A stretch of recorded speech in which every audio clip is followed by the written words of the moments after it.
So on the news today, there was a lot of discussions about youth voters and how they could save or sink Democrats in 2022. Now, I don't support either Democrats or Republicans, so it doesn't really affect me much. And I'm glad to see that a lot more people are voting otherwise these days. But there is a lesson to take out of this. You see, in the political elections, a lot of times elections are decided by the people who care the least about the elections. Right? You got people who are strongly Republican and people who are strongly Democrat, but most people are in between. And whichever side gets most of those don't care votes is going to be the winner, right? It kind of reminds me of a lot of other situations at work. So I work in an office setting, and fortunately, they put a sign on the door asking people to please avoid wearing fragrances because there are people with sensitivities. I have minor sensitivities. I used to have much stronger sensitivities to such.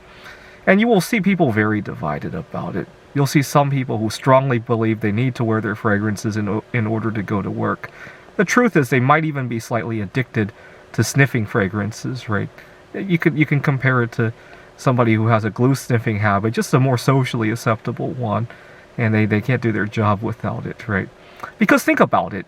You wear fragrances to please other people, but if other people are getting sick from it, why are you still wearing it? Well, probably a little bit of a personal addiction, right? And then you got people like me who are strongly opposed to the idea of wearing any fragrances in public, but most people are in between. And the people who are going to decide the policy are going to be whichever side the don't care crowd leans toward, right? Very, very rarely are you going to get somebody who's strongly for something or strongly against something to actually decide the policy, right? And so what I learned from the election, is you want to network with as many people as possible who don't care about a subject, right? So for example, I talk about single bias and all that. The person I'm trying to talk to is not the guy who's strongly solosexual, nor is it somebody who's in a committed relationship for 50 years. It's the people in between that are going to make the deciding vote, right?